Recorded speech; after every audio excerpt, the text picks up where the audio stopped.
السلام علیکم ورحمۃ اللہ وبرکاتہ۔ حامدا ومصلیا ومسلما اما بعد۔ میں نور کے تڑکے میں جس وقت اٹھا سو کر،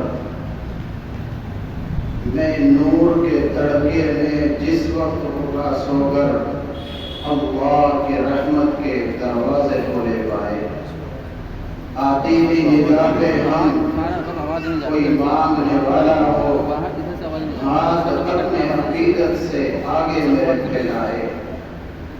جو رزق کا طالب ہو میں رزق اسے دوں گا، جو طالب جنت ہو جنت کی طرف لائے۔ جس کو اپنے گناہوں کی بخشش کی تمنا ہو، وہ اپنے گناہوں کی کثرت سے نہ گھبرائے۔ وہ مائل توبہ ہو میں مائل بخشش ہوں، میں رحم سے بخشوں گا وہ شرم سے بچائے۔ یہ سن کے ہوئے جاری آنکھوں سے میری آنسو، قسمت ہے محبت میں رونا جسے آ جائے۔ آقائے قدر پرور سائل ہوں تیرے در پر، میں اور تو کیا مانگوں بس تو مجھے مل جائے۔ معزز و محترم علماء کرام، آج ہم سب جامعہ سراج العلوم کی پرگیر فضا اور اصحاب دل کے اس عظیم سنگم میں انجمن تہذیب البیان سے منسلک طلبہ کرام کے پروگراموں کو سماعت کر رہے ہیں۔ طلبہ کرام نے بڑے ہی اچھے انداز کے ساتھ اپنے پروگراموں کو پیش کیا۔ قاری صاحب کیا بولیں، بہت چمک رہے ہیں آپ۔ رب تعالیٰ کی بارگاہ میں دعا کروں کہ پروردگار عالم مدرسہ اعلیٰ کو دین دوری اور رات چوکری ترقیات سے سرفراز فرمائے۔ خطابت جس کا ہم بار بار تذکرہ سن رہے ہیں،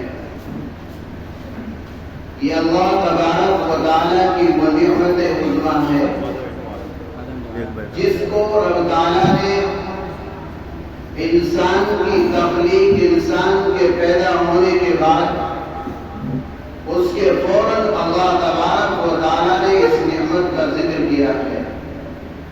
سورہ رحمان کی آیت نمبر 3 کے اندر اللہ فرماتا ہے خلق الانسان، اللہ تعالیٰ نے انسان کو پیدا کیا اور انسان کے پیدا کرنے کے بعد اس کی زبان کا تذکرہ کر دیا اور یہ کہا کہ وَعَلَّمَهُ الْبَيَانَ، ہمیں تمہیں علم سکھایا ہے اور تمہاری زبان کے اندر وہ طاقت اور وہ قوت، وہ چاشنی پیدا کی ہے۔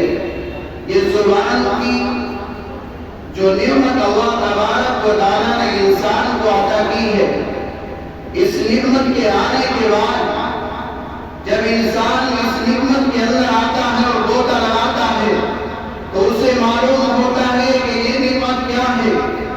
آپ جا کر کے دیکھیں مدارس اسلامیہ کے اندر آپ کو ایسے محدث کبیر ملیں گے، آپ کو ایسے عالم دین ملیں گے جن کو اللہ تبارک و تعالیٰ نے محدث کو بنایا ہے، جن کو اللہ تعالیٰ نے بڑی بڑی کتابوں سے نوازا ہے اور وہ علم دیا ہے کہ ان کو بحر العلوم کا لقب دے دیا جاتا ہے، مگر جب ان کو اس ٹائل پر کھڑا کیا جاتا ہے ان کی ٹانگیں کانپنے لگتی ہیں، وہ اظہار ماقی ضمیر کو ادا نہیں کر سکتے اور اپنے ماقی ضمیر کو ادا کرنے پر قدرت اور طاقت اور قوت نہیں رکھتے۔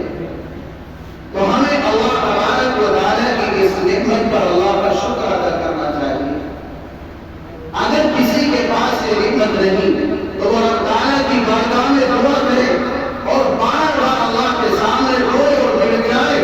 جب انسان رب تعالیٰ کے حضور کھڑا ہو کر کے اپنے رب سے کسی نعمت کا سوال کرتا ہے تو زمین و آسمان کا پالنہار اس کے اس آواز کو سنتا ہے اور اس کو اس نعمت وہ نعمت عطا کر دیتا ہے۔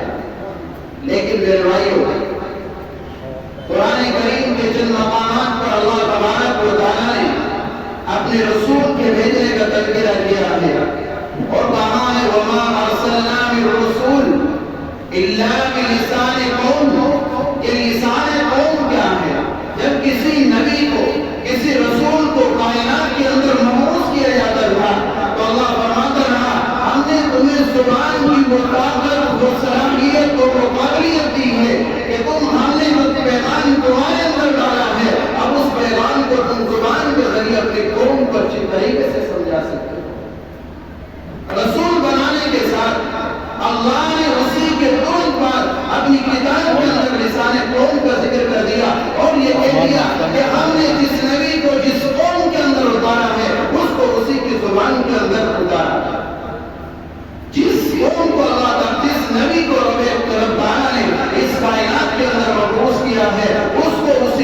کی صلاحیت کا، اس کی صلاحیت کا ڈنگا 4 بار عالم میں بجتا ہے، اگر اس کے پاس اگر کوئی چیز نہیں ہوتی تو وہ لسان قوم نہیں